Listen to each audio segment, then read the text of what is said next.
opinions expressed in the following program are not necessarily those of Shaw Cable Systems or of the station. Through our access policy, we provide the opportunity for community groups and individuals to express their points of view.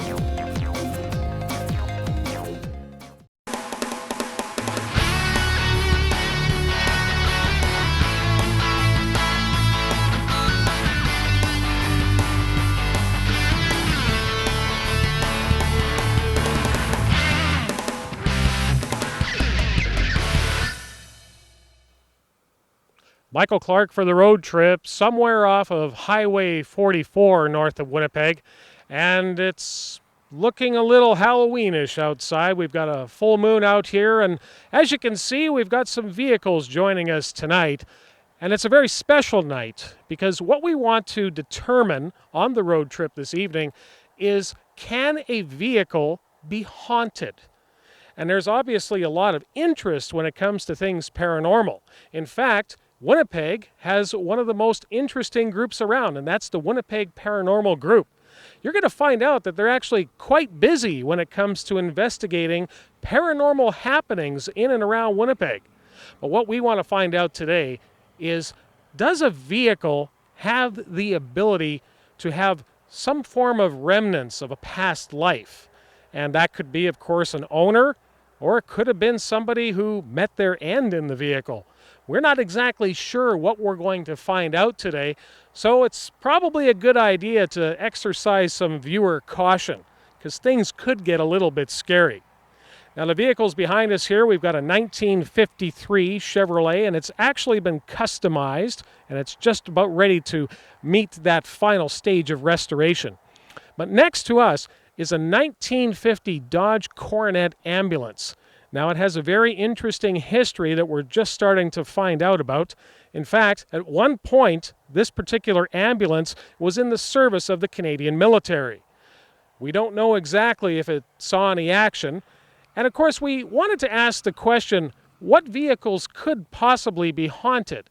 Well, we thought about it for a minute, and we said to ourselves, well, a hearse is probably not a vehicle that would actually have a haunting because nobody ever checked out in a hearse. So we think the ambulance may have some energy in it. So we're going to find that out tonight. And who knows what else we could find. Maybe even this beautiful old school thresher in the back has some remnants of farmers of past days.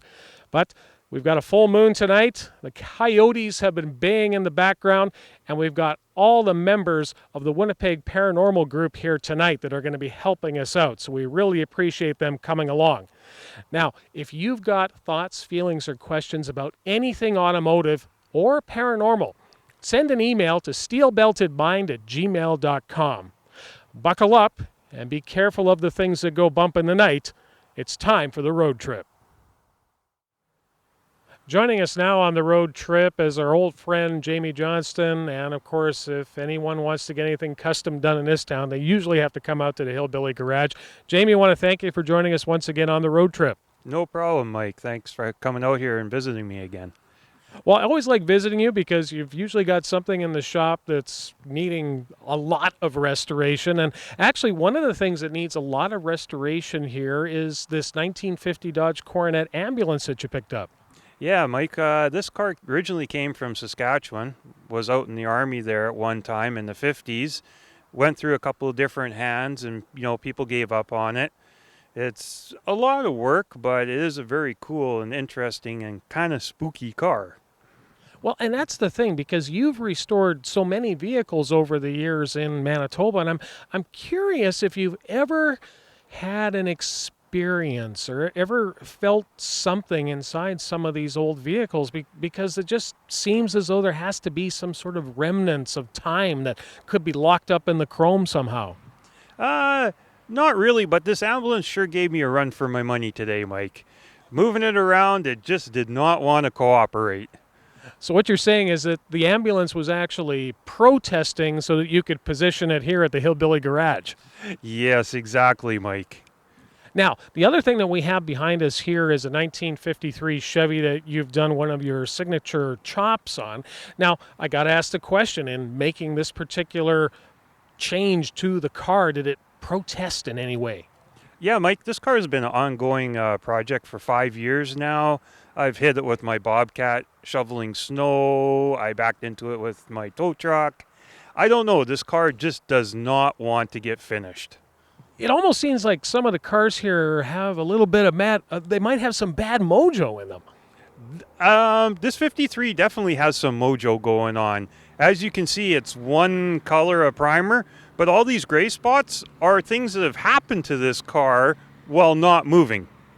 It's almost like the car doesn't want to get finished. Yeah, pretty much. Well, I got to ask you the question. In the time that you've been around cars, and now with the Winnipeg Paranormal Group here tonight and starting their first leg of the investigation, what do you think they're going to find? You know, Mike, I'm not sure. I have a photographer that comes out and does a lot of really cool pictures with a lot of my older stuff. And he had a really spooky evening with this car one night. And I think he's dropping by tonight to show us some pictures that he's done and to talk to us also. Well, I'm looking forward to having a chat with him and seeing if he actually saw something, felt something, experienced something. And we really want to get to the bottom as to whether or not a vehicle can be haunted. So where's your vote?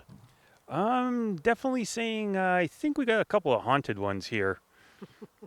Well, I'm looking forward to finding out. Jamie, thanks for having us out here to the Hillbilly Garage. Awesome, Mike. It's a pleasure anytime.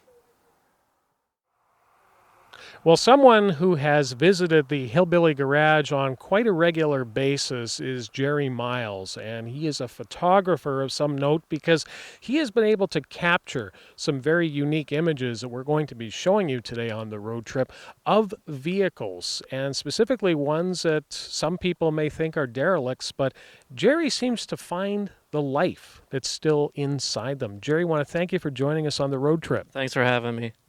Now, Jerry, let's get a little bit of history on when you decided to start getting into night shots and the types of things that you've experienced here out at the Hillbilly Garage.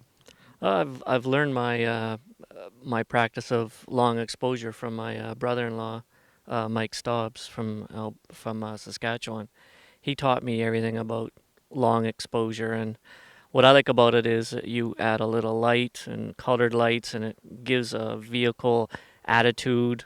You know, it can make it look scary, back to life, and it gives the owner of the vehicle, you know, a sense that it's, you know, back on the road kind of thing, with having the headlights on and giving the interior a little glow, and it's a pretty fun, it's a fun hobby.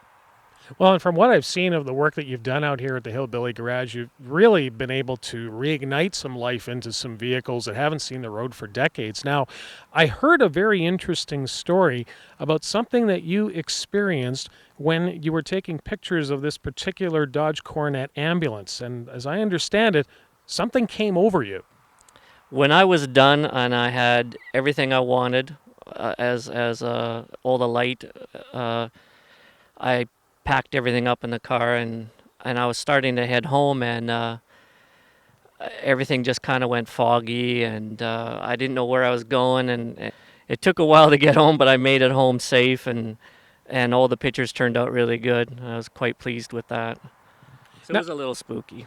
Now, has that ever happened in any other vehicle? No, it was the first time it ever happened. It kind of threw me for a loop. Well, and we're hoping tonight to find out if we may be able to actually find what threw you for a loop. So I have to ask you, after having such a very unique experience in photographing this vehicle, do you think there's something inside? Do you think there is a presence inside this ambulance? I didn't get a feeling that there was a presence. It just everything kind of clicked together. I can't put my finger on it. Well, you've definitely been able to put your finger on it when it comes to the shutter stop, because the pictures are absolutely incredible. And Jerry, we're going to find out what we can tonight and hopefully put your mind at ease. Yes, I will. Thanks. Well, now it's time to get to the fun part, and that has to do with actually determining whether or not there's a presence inside the vehicles that we have here. And I'm joined by Adam Dreger. He is a paranormal investigator with the Winnipeg Paranormal Group. Adam, I want to thank you for coming out tonight to Hillbilly Garage to see if we can actually find something inside these vehicles. Thanks for having us. This is a unique opportunity for us. It's something new, so we're looking forward to it tonight. Now, let me get a little bit of a feel for what life is like as a paranormal investigator in and around Winnipeg. Tell us a little bit about what you guys do. As of late, it's been busy for the last year and a half. Since we had our media hits, it's been nonstop. Investigation after investigation, trying to squeeze in all the data analysis at the same time as that, and recruiting new members to help with the workload. And yeah, pretty much it's just trying to keep up right now because apparently this is a pretty paranormal city. Now, what makes a city paranormal? I mean, we've certainly heard the stories of Winnipeg as being the Chicago of the North, and we have a bit of a reputation. So does that help if you have a little bit of a colorful past? You know, we're a pretty old city, so there's a lot of history around here, and a lot of locations in Winnipeg are pretty hot spots in all of North America. So that's a pretty big bonus for someone like in my field. There's a lot for us to do. There's never a dull moment where we're wondering, what can we do next? There's always something to do, or we have residential investigation requests at all times. So there's never a shortage of paranormal going on in Winnipeg. Now, for a paranormal event to occur, does the building, does the area, does it have to be of a certain vintage, or do you find things occurring through various decades? I mean, I guess the question is, are you finding ghosts as much as you would in, say, an old River Heights house, as much as you would in, say, a Garden City carport house? They're everywhere. We've investigated from 1800s, like buildings in the 1800s, to houses built in the 80s all the way to the 90s and 2000s. And there's a few times where we've gone to the really old mystique places where, you know, it's kind of boring and dull. And we've gone to a newer place with a lot of reportings, and they've been pretty active. So I don't think the time of the building has too much play on it, but it does have a play on it. But it's pretty much what's going on there at that time, I guess. Now, when we take something like this ambulance behind us, this 1950 Dodge Coronet, I have to ask the question, when we think about something that could have had, well, more experience than the typical vehicle, when we mentioned that we had an ambulance to show you, what were your first thoughts? It had to have been a pretty active vehicle. It's an ambulance. It was designed to carry people in distress, right? They're injured, some dire, and most likely there have been people that have been passing in an ambulance. So sometimes the spirits will cling on to the last place they were when they passed. So there's a good chance something could be attached to this vehicle or not, you know. Now, here's a question. Once you and your investigators with the Winnipeg Paranormal Group have determined that there is a presence, does that help that particular entity move over to the other side? Do you have instances where then there's no longer any paranormal activity? Sometimes we get reports afterwards if we do follow-ups that a lot of the activity has died down or it's remained the same.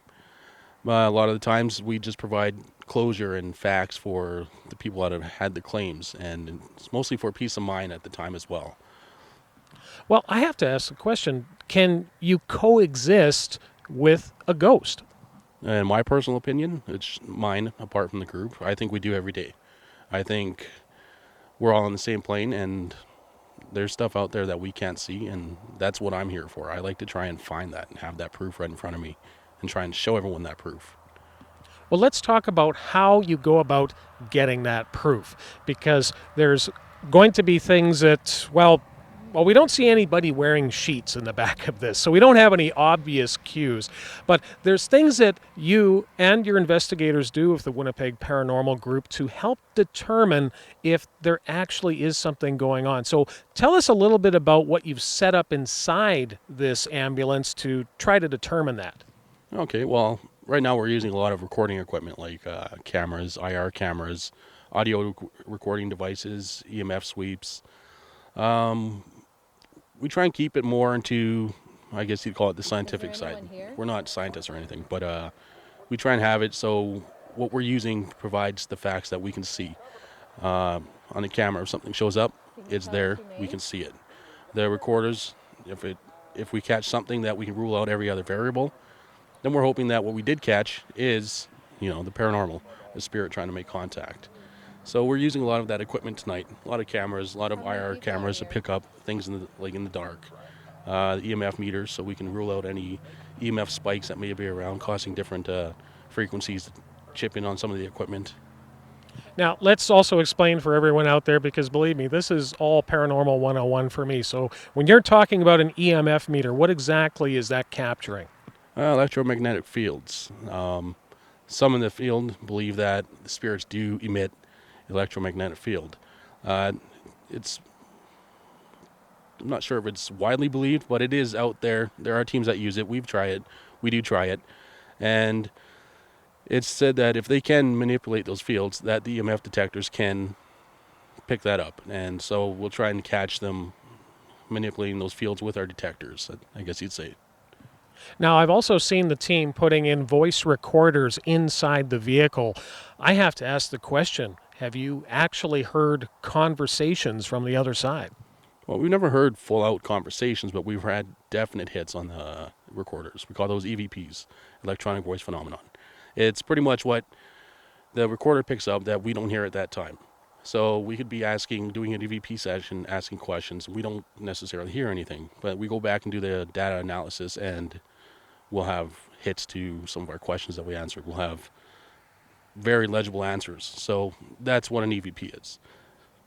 I understand that a member of your team is on their first investigation tonight, and apparently that means that you draw the short straw and you actually get to spend time inside what could very well be haunted. Yeah, she's brand new to the team. Tonight's her first night. She's actually one of our former clients. Her house was one of our more exciting investigations. It was exciting enough that we actually had to go back twice because of the amount of data collected and personal experiences. And I guess it interested her enough that she wanted to see how we did it, how we went about what we did at her house. So we brought her on board. Well, that's fantastic. Well, we certainly hope she doesn't get too scared tonight. And I guess it's time for the team to start collecting data. Yep, that's what we're about to get doing. We're going to start doing a couple EVP sweeps, or EMF sweeps, sorry. Okay, well, I'm still understanding all these EMPs and MVPs, and we'll figure it all out.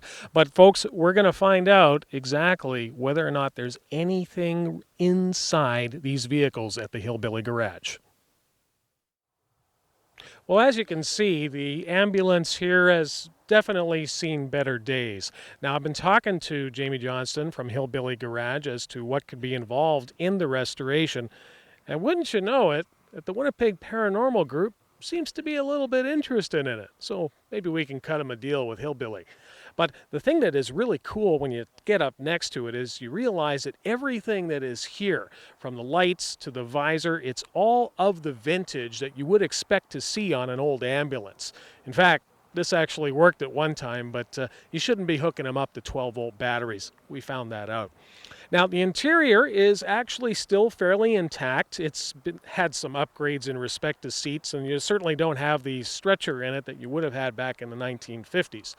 The vehicle kind of sort of runs at this point. You'd be surprised to note that this particular vehicle is actually powered by a Flathead 6. Well, now it's time that the Winnipeg Paranormal Group is going to be doing a sweep inside of the Dodge Coronet ambulance. Now, Tom Corrigan, I understand that you have 12 years of experience in the area of paranormal research. Correct. Now, let's give an idea as to how do you get into something like this? If somebody actually wanted to join WPG, is it something where you just simply have to have a general interest? Yeah, but you also have to be have nerves of steel, because sometimes, there might be that thing that scares you. What's the most scariest thing that's happened that you can recall? To me, I've seen full body apparitions. Full body apparitions. Now, I have to ask the question. When you see a full body apparition, how fast can you move? I actually run towards it.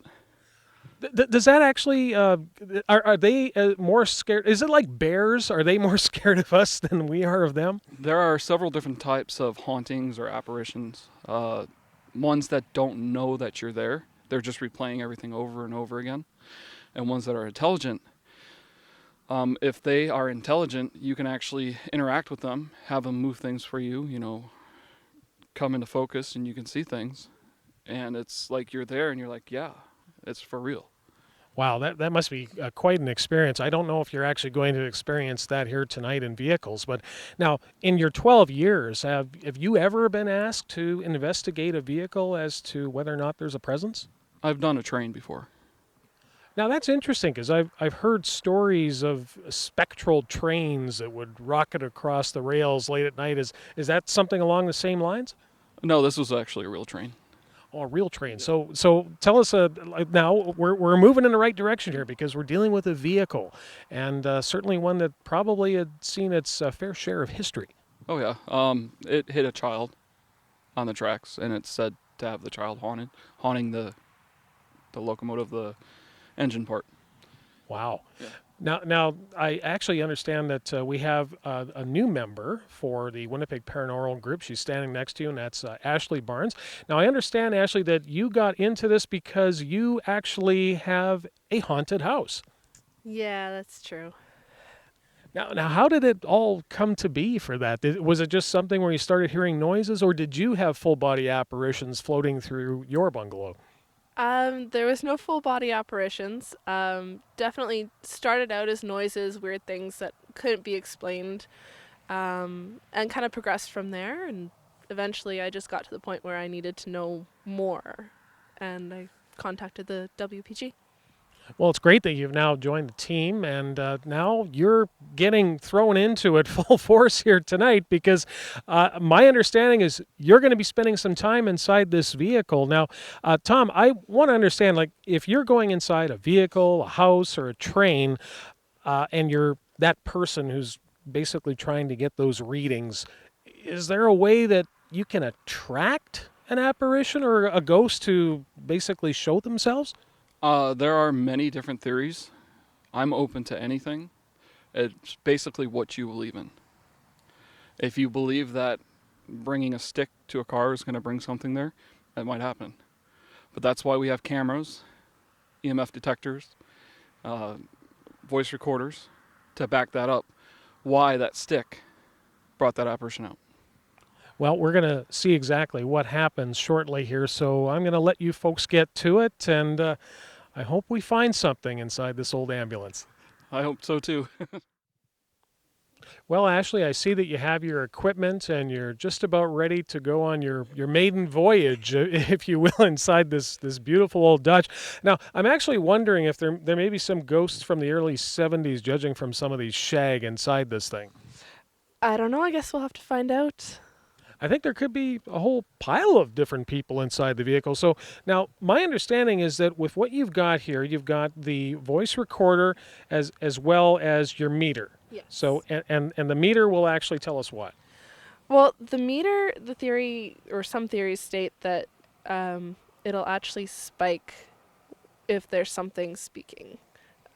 They use the EMF to, I guess, draw themselves out or make themselves aware of what's here. Okay, so now the other thing too is, well, have they told you how long you actually have to sit inside this thing? Apparently 10 minutes. That could be the longest 10 minutes of your life. Yeah, I think it might be. Well, I'm taking a look inside now. There's been some interior updates. I think you're going to be sitting on the fine Corinthian leather of some old Cordoba seats inside. So it looks fairly comfy. You've got the fake fur on the doors here. Well, I guess we'll let you have at her. Great, thank you. Have fun. Okay. Okay, well, somehow the Winnipeg Paranormal Group has sucked me into the back of the 1950 Dodge Coronet ambulance, and they've given me a few tips on trying to determine if there actually is something inside the vehicle. So what they've told me is that asking basic questions, like, for example, is there anybody in here? Or is there a man in here? Or is there a woman in here?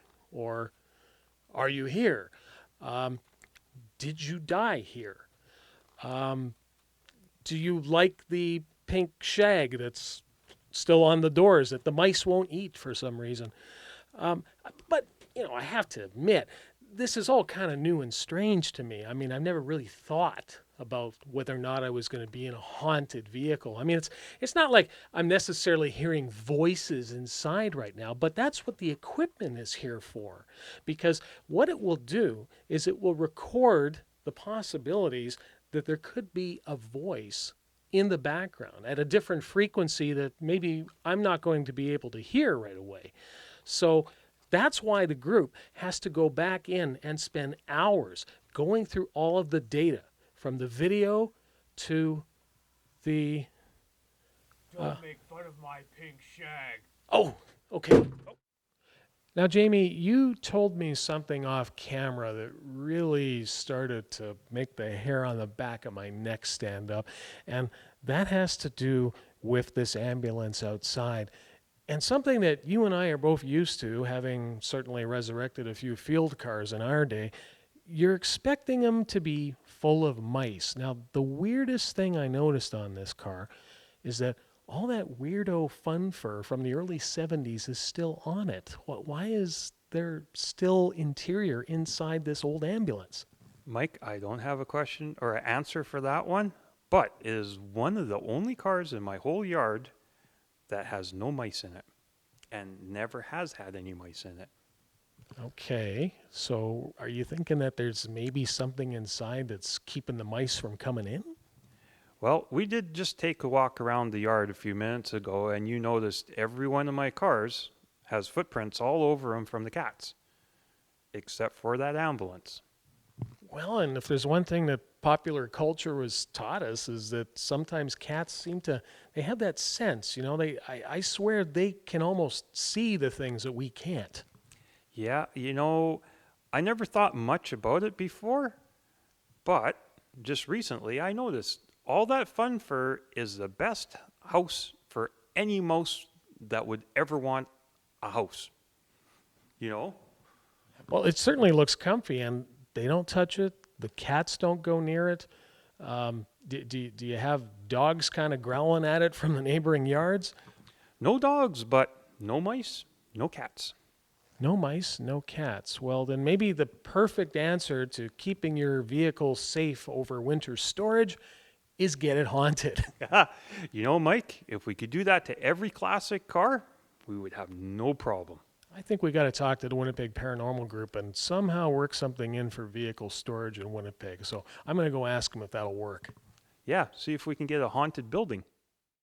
Now, Adam, now that we're actually at the point where you have the recordings, both on video, the infrared, as well as audio, what happens next? How long does it take to determine, once you've been inside a house, or in this case a vehicle, whether or not something has paid a visit?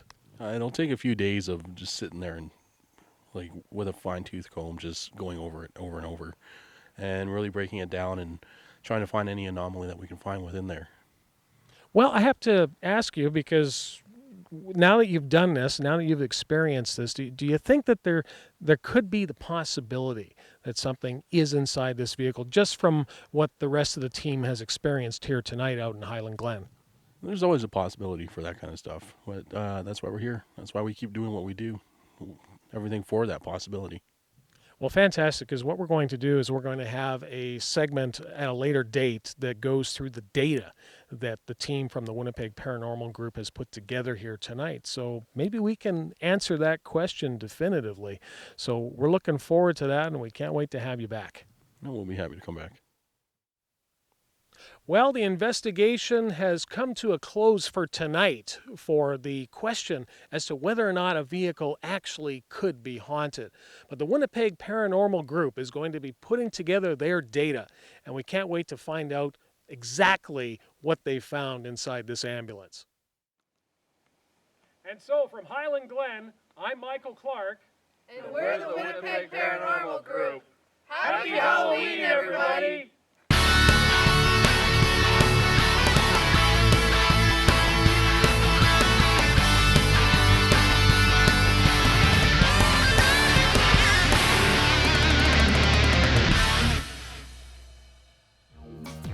The opinions expressed on the program you have just watched are not necessarily those of Shaw Cable Systems or of this station. Through our access policy, we provide the opportunity for community groups and individuals to express their points of view.